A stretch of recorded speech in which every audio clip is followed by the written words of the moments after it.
Welcome to Acorn to Oak with Penny Quayle Pierce and co-host Matthew Donachie. Within each acorn, there is the DNA that strives to be a mighty oak tree. All it needs to reach its potential for greatness is to be activated. You are the acorn. On this show, we will share with you the tools and guidance you need to grow into the person you are meant to be. And now your host, Penny Quayle Pierce and co-host Matthew Donachie.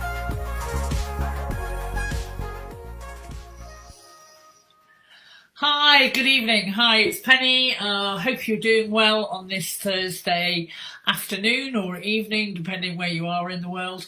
And just handing over to Matthew so he can say hi. Hey, everybody. I hope you're all well. Really looking forward to tonight's show. So, yeah, I hope everybody is well. Okay, so what we're going to be discussing today, more than anything else, is emotional intelligence.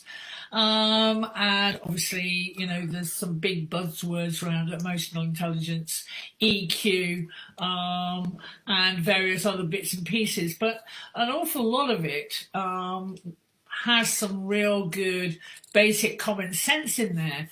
But it really, from my point of view, and I don't know about Matthew's, but from my point of view, it doesn't quite talk about the whole story.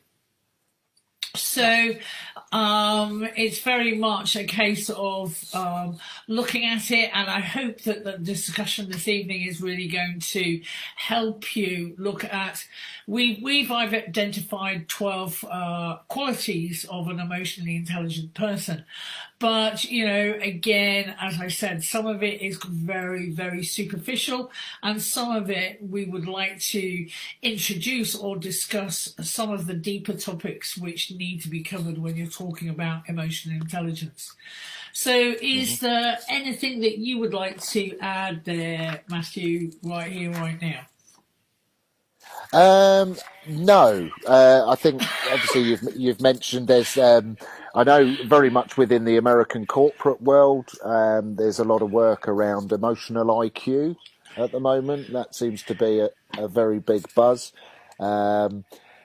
Starting to seep through in England as well. And obviously there's a lot of terms used for what we would class as emotional intelligence. And expanding your emotional intelligence.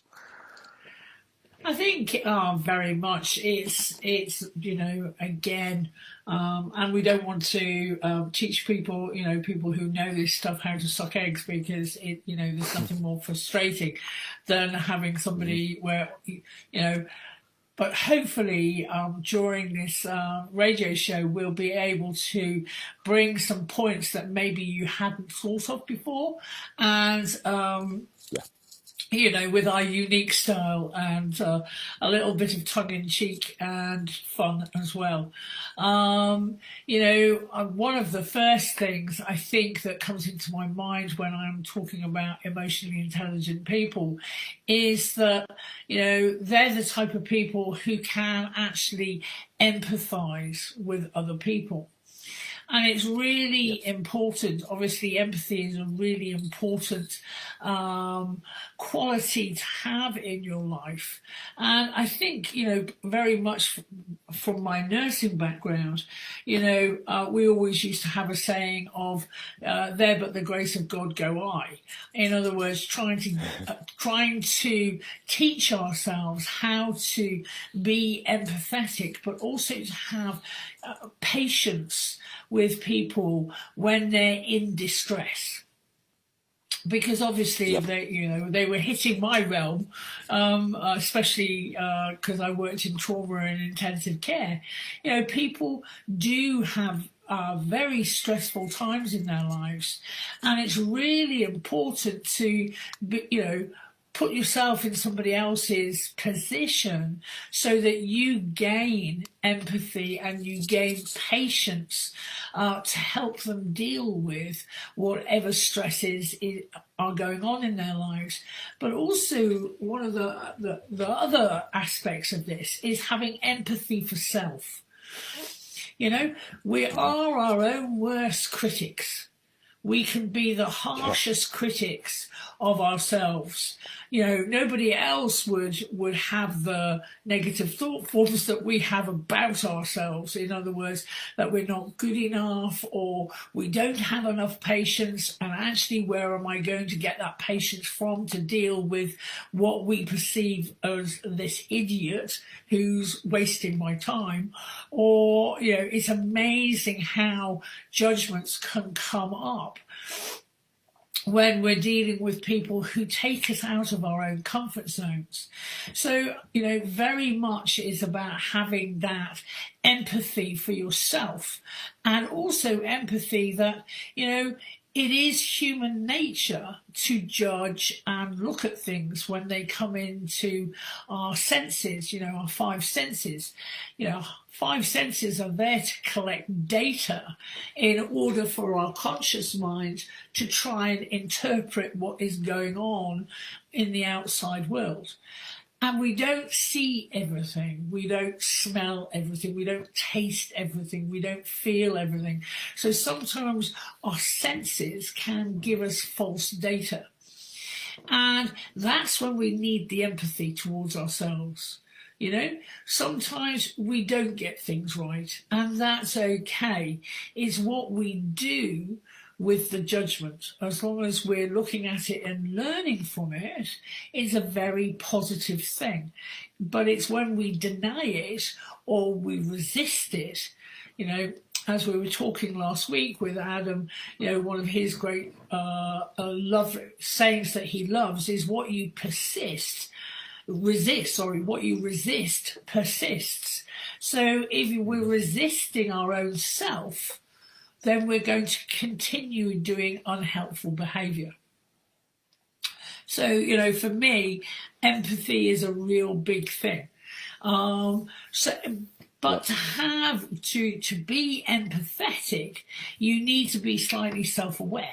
So it's all very well going through life, you know, and saying, I've got to learn empathy and being empathetic towards myself and towards other.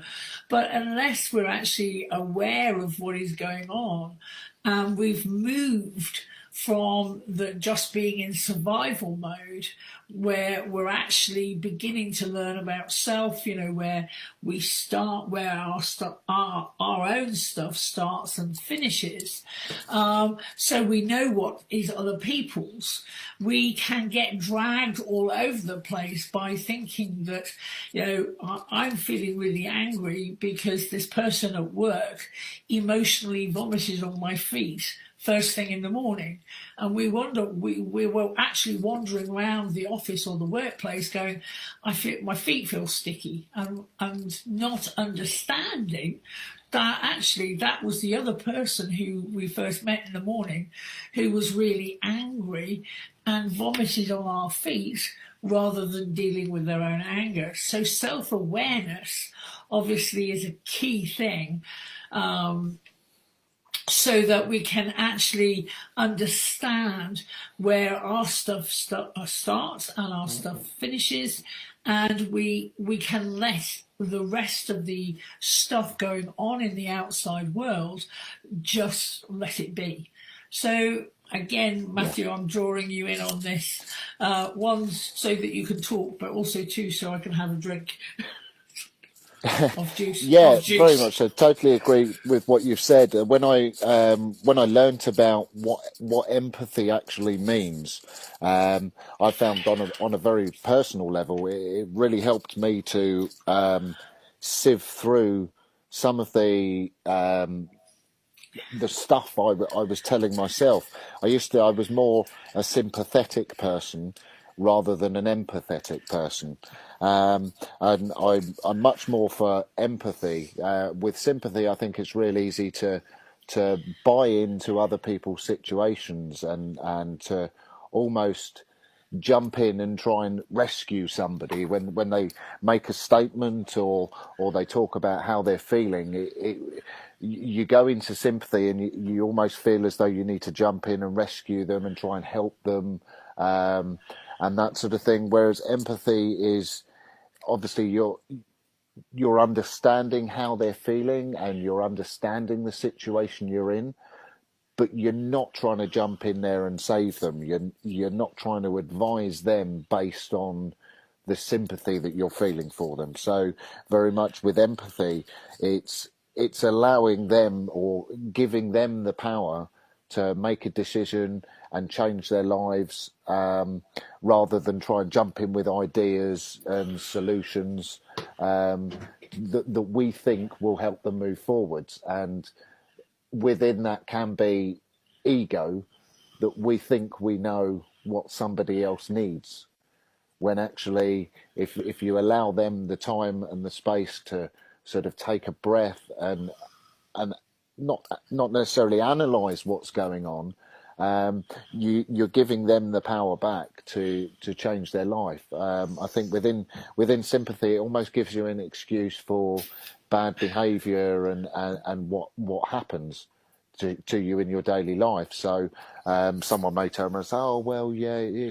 it's okay, don't worry, it's not you, it's the work that you're in, and it's the people at work, it's their fault that you're feeling like this. And actually within that, we have a choice. We control our destiny. Everything within our lives, we hold the power to change. And I think when you're empathetic and you listen to what they say and you take it on board and you allow them to sort of speak, and this is with yourself as well. It's not giving yourself an excuse as to why your life isn't working out how you would like it to. We all have situations in our life that test us. We all have situations in our life that aren't particularly positive, but it's how we react to that. And with having the power to change it, I think empathy is a huge thing that's helped me move forwards in my life, because I used to just blame everybody else. The phrase that we have in England is, oh, well, that's life, you've just got to crack on. And it's like, actually, that's just making out that we've all got a bum deal in life and we just have to get on with it. And actually, that's not the case. We can change any situation within our own life and improve it. And that's where I found personally empathy's really helped me and helped me take responsibility for my behaviours that are causing not so positive things in my life. So a real big one for me. Yeah, I think that leads on really nicely to the next quality that I would say emotionally intelligent people have, and that's curiosity. There's a great Albert Einstein saying that, I have no special talents. I am only passionately curious. And you look at Albert Einstein's life and what he created and the amazing discoveries he shared with the world and his own particular unique genius. And you look at it and go, wow, he says he's now got no special talents, but whoa, he was a world changer. And it's very much, it's shown me a curious person who's willing to learn and improve. And I'll show you a success story waiting to happen. Because very much part of my life and my journey has been that I'm curious about everything. It's like, show me how it works. Before I rewrote the models of health, it was like, show it to me. I want to take it apart like it was an engine.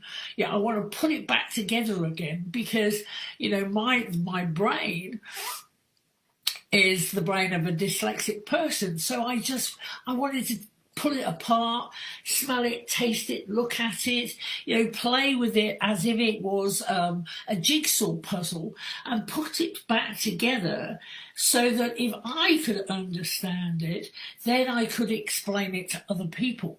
So, that's where I come from. I love looking at something and going, whoa, I wonder how this works.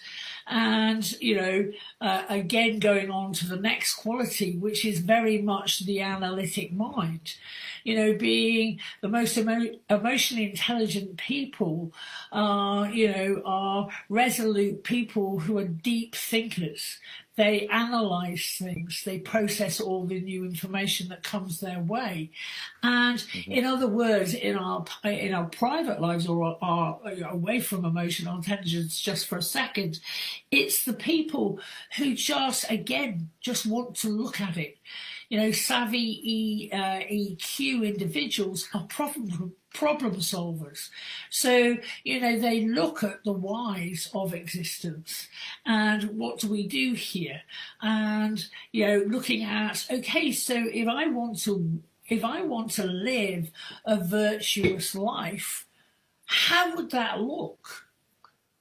When would I know that I had achieved it? At Acorn to Oak, we talk about the bottom line. What is your bottom line? What are your values? What are your beliefs? What is your moral code? And then putting it in your bottom line is very much, if it's not congruent with my bottom line, then I'm not going to do it. Yeah. Because it's not, it's not congruent with who I am right here, right now. So an analytic mind is very, very, very important for, someone who is working up to be emotionally intelligent. And again, as I was talking about just there about the bottom line, it's the majority of, our beliefs. Okay, and maintaining emotional self-control. It's using the power of faith to believe in yourself and to believe in the present and in the future. It's believing that it can happen. If we don't have a good, strong belief system, when we go to do the work of looking at what emotional intelligence means to us, personally, as well as getting guidance from a coach or whatever it is that you decide to do, the faith alone will not help you. You've got to have faith and belief, but you've also got to take action, of course, because if you don't take action, nothing will change. So we're moving into a break now. We'll see you on the other side. Right.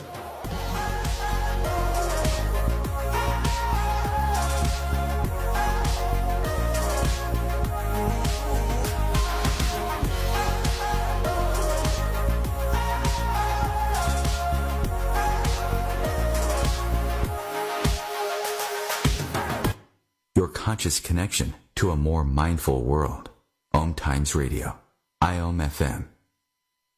Om Times Magazine is one of the leading online content providers of positivity, wellness, and personal empowerment. A philanthropic organization, their net proceeds are funneled to support worldwide charity initiatives via Humanity Healing International. Through their commitment to creating community and providing conscious content, they aspire to uplift humanity on a global scale. Om Times, co-creating a more conscious lifestyle.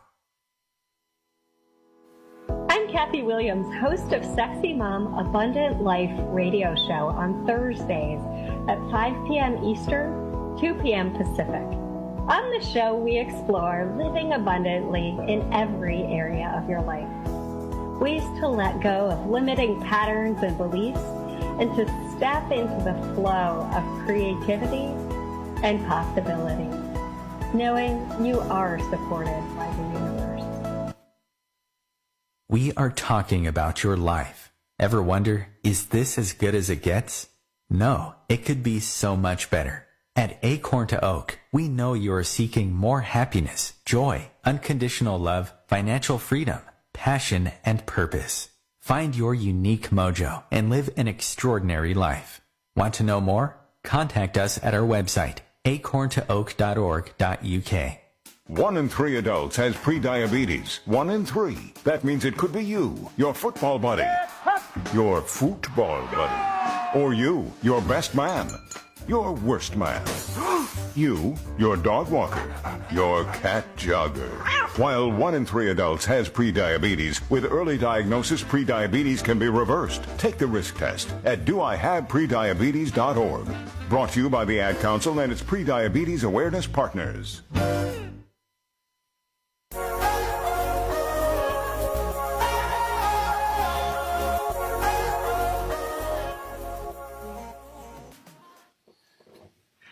So we were, just before the break, we were talking about faith. And, you know, if you combine faith with powerful values like hard work, perseverance, a positive mindset, you've formed a foundation of a champion.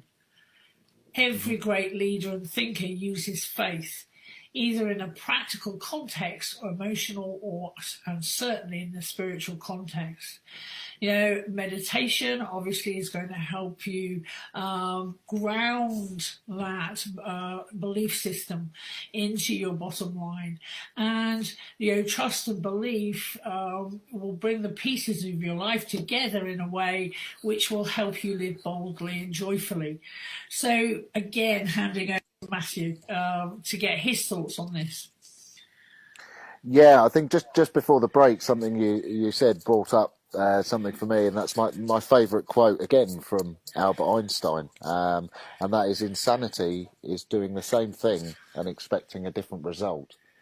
So how many times are you going to run at a wall and bang your head before you look to the left and realise there's a door? And just to quote some of I've watched a very interesting documentary on Steve Jobs and actually some other great minds of the world, and they will tell you that a lot of the ideas and the especially with Steve Jobs, what he created in his lifetime was down to meditation, and that is very much like you said, having the faith in something that is larger than ourselves. And when you take action and you have focus, actually you can create things that are way beyond a human intelligence, for want of a better expression.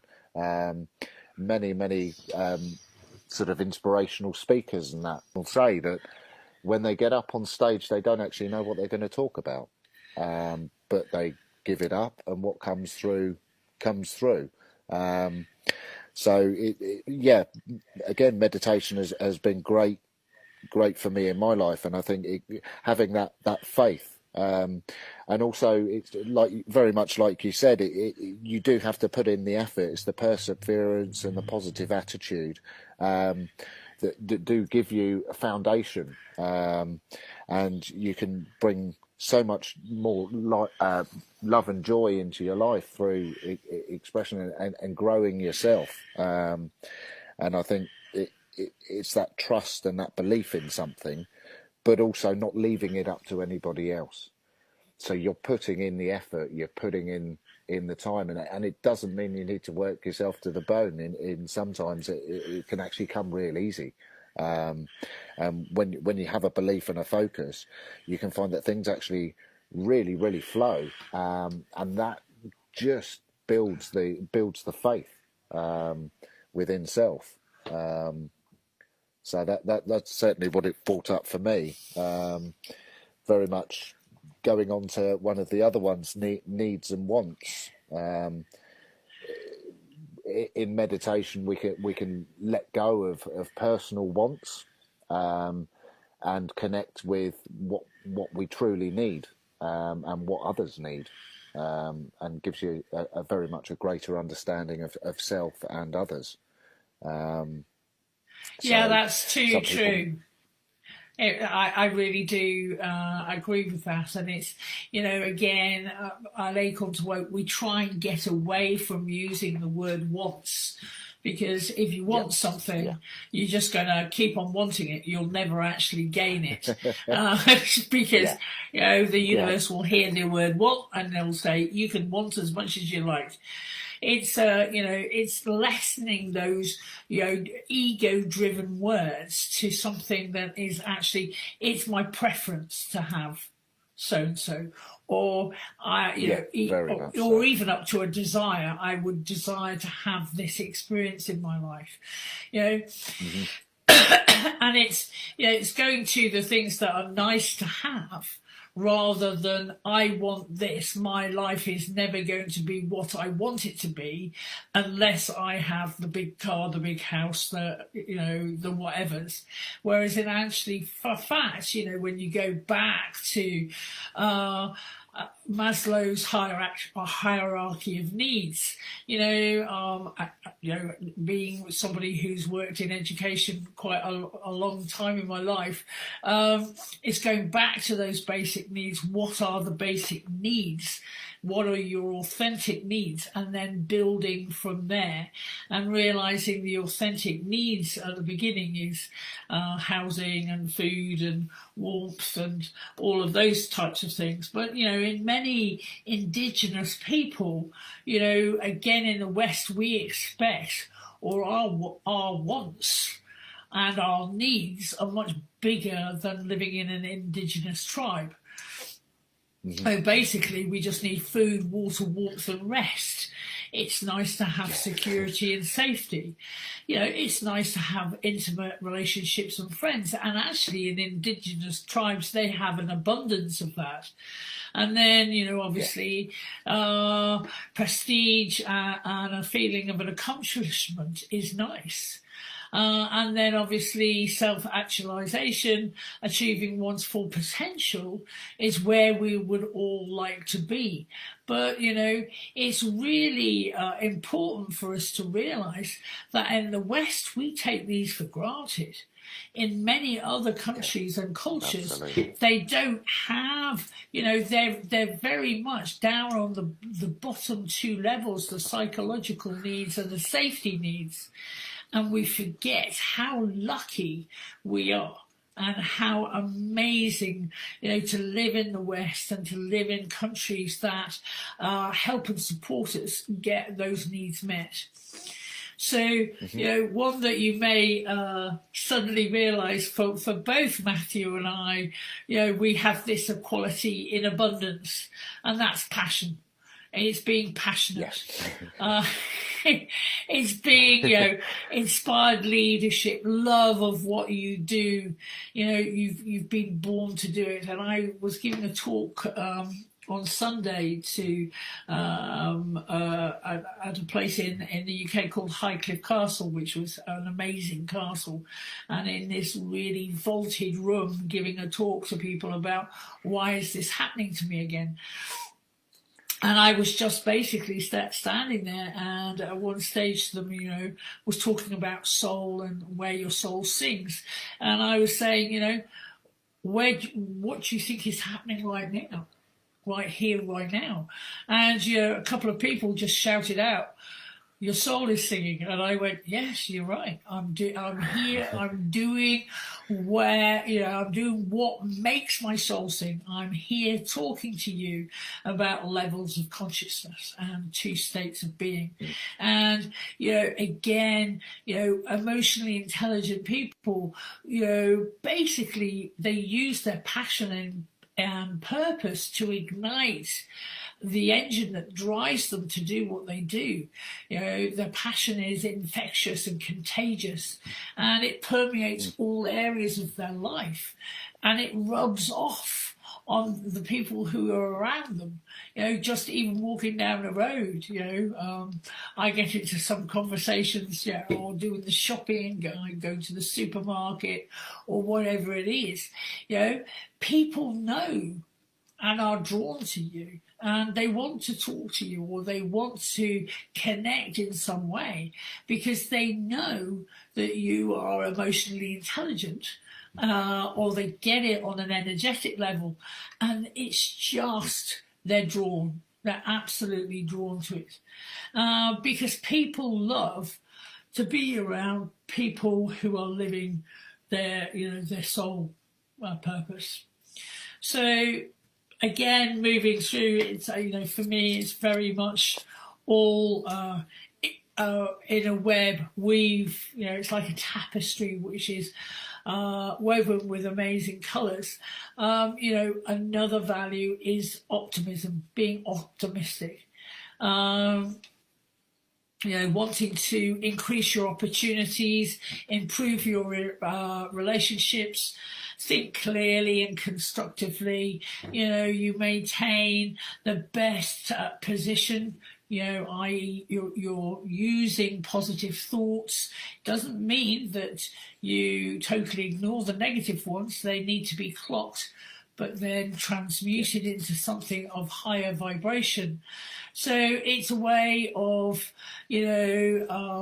really being a positive influence and having an attitude that you are in control of your life. You are the space between you and your emotional response. So it's not that you're in control of your emotions, your feelings are your friends. And so it's that simple. And it's really important to realise that. So I'm going to rant on for just another couple of seconds and talk about being adaptable. So adaptability is really important too. It's the power of resistance and assimilation. That's something that Mahatma Gandhi used to talk about. Emotionally intelligent people recognise when they continue their course and when it's time for a change. In other words, it's about little adjustments as you're going through life, and it's really important to be able to stop, look, listen, and change. And it is that flexibility and adaptability which enables you to change course. If we took off from the moon, not from the moon, I'm going mad here. If we took off from the Earth and stuck on the same course, we're heading towards the moon, we'd miss the moon by about 1,000 miles. You need to do, all the astronauts. I'm pretending I'm an astronaut here, being vegan.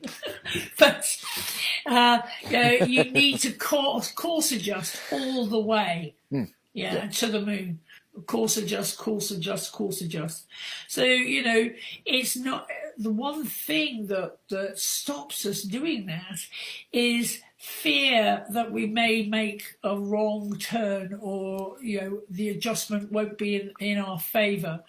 It's just learning to make the change, or make a change when the old route is not suiting you anymore. And accepting that change is a natural part of our lives, and it's something that will happen, or we need to do and need to look at every day of our lives. And once you do that, and once you recognise you can change, it will be absolutely, this is where the energy turns into flow, and it's really easy, because you're not stuck in a rut. You're not I've got to stick to this route, or my life will explode, or some such thought form. So it's really important to realise that on Earth, right here, right now, we're going to be affected by change. So handing back to Matthew for his thoughts on this before we rapidly go into a break. Yeah, I think just to tie in some of that, very much being optimistic. It's having that mindset where you're not expecting a certain outcome. So there's sayings like, "Do you live with the cup half empty or half full?" Now, within Acorn to Oak, fear to us is false evidence appearing real. Now, if you weren't optimistic and you were making a decision out of fear, you're assuming this certain outcome is going to happen. Whereas being optimistic it's obviously hoping for the best but expecting anything. If you're living in fear, if we all lived in fear, we wouldn't leave our beds in the morning, because we could walk out of the front door and any number of sort of unpositive experiences could happen. But being optimistic, it's living a different way, and being excited about it, that anything could happen. If you're living in fear, it's very much assuming the worst is going to happen. So obviously, false evidence appearing real, we can convince ourselves that something bad is going to happen, and the chances are it will, because we manifest everything within our lives. So being optimistic is a real important thing. It's not assuming that everything is going to turn out the way that it did when you last tried it.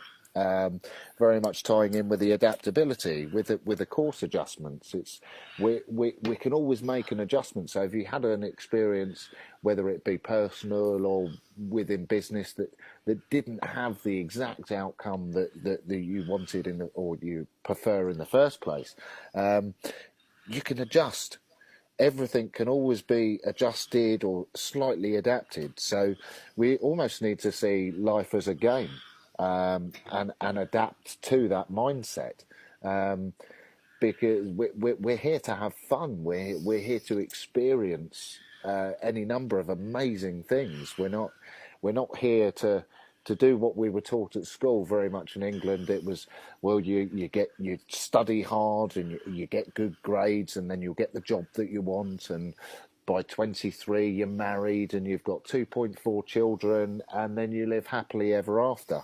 And that's great for the 0.1% of people that have that experience, but for the rest of us that don't have that experience, you see it as something, as a negative experience, and just go, oh, well, yeah, that's how life's going to turn out. That's life for me. Rather than adapt slightly and change the way that you're thinking about a situation, and not always assuming that you're going to succeed. But I love the saying, if you don't win, you learn, because there is no losing here. Yeah. You're either going to have a successful and positive experience, or there's going to be a lesson in there. And often the lesson is around the adaptability. And again, we Acorn to 8, we promote reflection. So it's what was good, what was the situation, and what happened. What was good about it? What was not so good about it? What would you do differently next time? And what's the lesson and learning? And through that reflection or into reflection, we can adapt how we act, how we think, to produce a better result next time. And again, it's something we teach, and we're very passionate about, because reflection and adaptability is a key. Great tool. So here's the break. Yep, going into another break, so we'll see you after this. Thank you very much.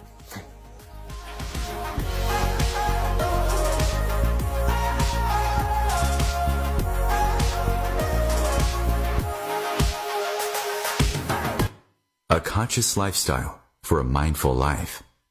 Om Times Radio. IOM FM. Being a radio host on IOM FM allows you to build your show on a rich platform with the power of the internet to fulfill your outreach goals and connect with a very specialized and global online audience, unlimited by time and distance. Om Times Radio will provide you with web relevance, a recognizable conscious brand, and with the standard of excellence that has accompanied every single Om Times endeavor. Host your show with Om Times Radio Network. Hello, I'm Sandy Sedgbeer, host of Om Times Magazine's flagship radio show, What is Going On. My passion is sifting through information, research, and innovations from new thought teachers, speakers, and researchers, pushing back the boundaries of what we know about life, energy, metaphysics, and the universe. I love shifting perceptions about who we are, why we're here, and how quickly impossible becomes normal when we open our minds, expand our awareness, and accept that the only limits that exist are those we place upon ourselves. So if you're the kind of forward-thinking, eager investigator of what lies beyond the current reality that most perceive, Why not make a date to come play with me in the field of possibilities at 4 p.m. Pacific Time, 7 p.m. Eastern Time every Thursday, and together we can discover what's really going on. We are talking about your life. Ever wonder, is this as good as it gets? No, it could be so much better. At Acorn to Oak, we know you are seeking more happiness, joy, unconditional love, financial freedom, passion, and purpose. Find your unique mojo and live an extraordinary life. Want to know more? Contact us at our website, acorntooak.org.uk.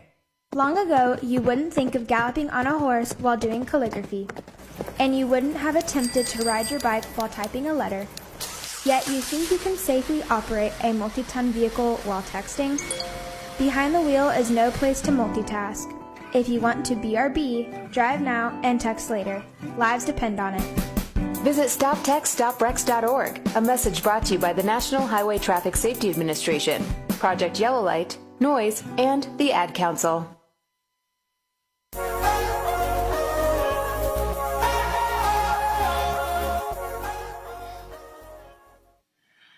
Hi, so we're back from the break. Good to be back. So looking again, we've been talking about emotional intelligence. So the next point we'd like to discuss is emotional awareness and knowledge. So again, it's having a framework in which to work in. And at Acorn to Oak, we basically talk about there are 4 emotions. Mad, which is anything from being vaguely cheesed off or slightly irritable, to absolute anger and rage. Good old red rage, where we're just about to blow our tops. But rage also can be divided into 2. It can be red rage, which we all recognise when someone's really angry and they get loud and yell, and also the icy cold blue rage. And the icy cold blue rage it's a real dangerous rage. It's I would say it's the rage of a mass murderer, who basically will just, stick you in the heart with a knife and walk away and not, is so numbed out to their own feelings because it's icy cold blue rage that there is no remorse whatsoever. So that's, and every emotion, every level of emotion right the way through that mad strain. Then you've got sad. Anything from being mildly disappointed that they haven't got your favourite ice cream in the local shop to absolute catatonic grief. So disappointment, all of those different emotions all the way through that line. And then obviously glad, which is anything from being good, I feel good today, to absolute bliss.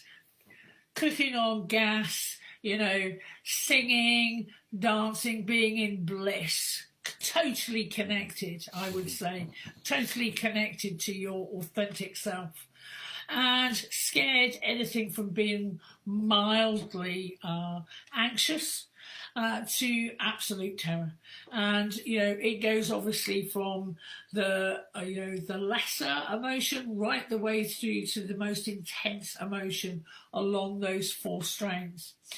And, at Acorn to Oak, we use this tool on a daily basis, just to check in with people and see how they're feeling, because it takes them away from having to say why.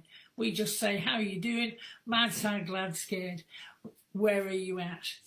And because one of the things is feelings are our friends, but emotion, energy, emotion means that an emotion should come into our energy fields and leave. The trouble is we get stuck. And stuck means that the emotion comes in, it rattles around, it does 10 backflips, a couple of, rolls, and basically then you shove it into a container or bucket and you suppress it. And when you suppress it, you're just getting rid of it so you don't have to feel it and you don't have to feel the pain of it. And in different situations, we just skip over different emotions that we don't want to deal with or at the time, or it's not appropriate to deal with at the time. But what we don't do afterwards is to reflect, as Matthew was talking about, and get out what was going on during the day and saying what was good, what was not so good, you know, what happened, what was good, what was not so good, you know, what would we do different next time, and what was the lesson and what did we learn from? Because if we went through that process on a daily basis, we'd know we had suppressed emotions and we needed to bring them out and get them from being stuck back into an emotional response so that we can let them go. And that's something that we just don't do on a daily basis. Yeah, I think a really good example of that is how many of you find yourself having a situation in the morning where somebody sort of said something that you may not necessarily like, and it could bring up any of the four main feelings. And because in that moment you didn't deal with the emotion and you suppressed it, 7, 8 o'clock in the evening, you'll be stood there cooking a meal in your kitchen. And you go, I wish I had said that to them. How dare they say that to them? And I feel like this, and I wish I had said that. And you almost feel as though you need to bang them to rights because they've made you feel a certain way. Whereas actually, on reflection, no one's out to really hurt. Nobody wants to hurt anybody emotionally. So had you have dealt with that emotion in the morning with reflection, it wouldn't be coming back at you and coming back at you and coming back at you. It's only because we don't deal with the emotion in that moment that it just rattles around, and it's like having a bouncy ball going around your head. You're thinking of what you could say, what you could do, and I should have done that, and how dare they, and we make it personal rather than just reflecting and dealing with the emotion in that moment. Yeah, so this is when you go again. The next point is being aware of what is in your subconscious. You know, again, I was giving a talk which I mentioned earlier on Sunday, and I was talking to a whole bunch of people about 3 levels of consciousness. And, you know, it was amazing to watch, you know, when you're giving a live talk, it's really interesting to watch people's eyes and where they put their hands and what their body language is when you start talking about something they didn't even realize existed. And it's really interesting to when you look at the 3 states of consciousness, obviously the conscious mind being 10%, it is our waking consciousness. It's where the ego is, it's where the personality is, it's where our fight and flight is. And the subconscious is like a warehouse.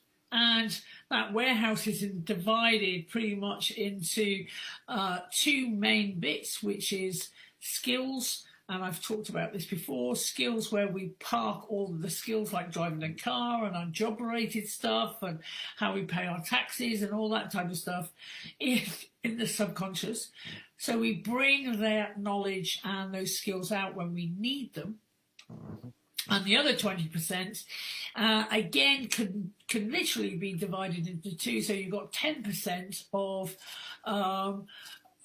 some of the suppressions, some of the traumas, some of the past earlier lifetime experiences that were not great in one section. And in the other section, you have joy, bliss, spontaneity, and all sorts of things that we suppressed when we were a child because it wasn't appropriate to feel them at the time. You know, children are seen and not heard. So that's very much being aware of what's going on in the subconscious. And in the subconscious, in that 20% of clutter and joyful experiences, there is gold, absolute gold, that we didn't know we had. There are also some experiences and traumas, etc., that we need to clear in order to become unstuck, so that the stuckness goes and the emotion is free to leave. So it's really important to get all of those things and realize how emotional intelligence actually affects us. The last thing that I would like to talk about is, the desire to help others succeed and succeed for yourself. That is one of the qualities of an emotionally intelligent person. And it's really important that they're not just wanting overall success and achievement for themselves, but also their peers. They are inspired leaders, and they're passionate, and combined with their optimism and their drives, and wanting others to be the best they can be, as well as themselves. And all too often we get so self-absorbed with what's in it for me syndrome, and basically we need to realize that all of us are here in a global community in order to help each other achieve your own brilliance. And sometimes in Australia they call it the tall poppy syndrome. They, as soon as somebody gets too big, the general public start harboring them or harassing them, or should I say, and trying to chop them down, because they don't want, there's this overall syndrome sometimes over in Australia where they just don't want anybody to get too big. That's much obviously in the United States. Is not the culture in the United States. Everybody actually says good for you and tries to help others achieve greatness as well as themselves. And in the UK, I look at the UK as being quite balanced on this one. Sometimes you get the people who feel really quite jealous about other people succeeding, and other people it's good for you. You get much more balance, I think, in the UK with this. So I just wanted to hand it back to Matthew so we can get some of his thoughts and gold on this, and I'll be quiet for a minute. I think for me the real important point I'd like to get across to people is, a lot of people say to me, well, why is emotional intelligence so important? Why do you have such a great passion for it? And it's because from a personal level, you can deal with a lot of traumas that you've experienced. You can grow yourself, and through growing yourself, you can help others. But the point I put to them is, if your physical health was suffering, what would you do? You go to the gym, you perhaps start walking, you'd make sure your nutrition was improved, and that sort of thing. So we know as human beings that we can improve our physical health by physical exercise. The huge issue around mental health issues, and I'm not sure about America, but very much in England, there's a huge push at the moment for mental health awareness. Because so many people are suffering from what is called, by the medical profession, mental illness.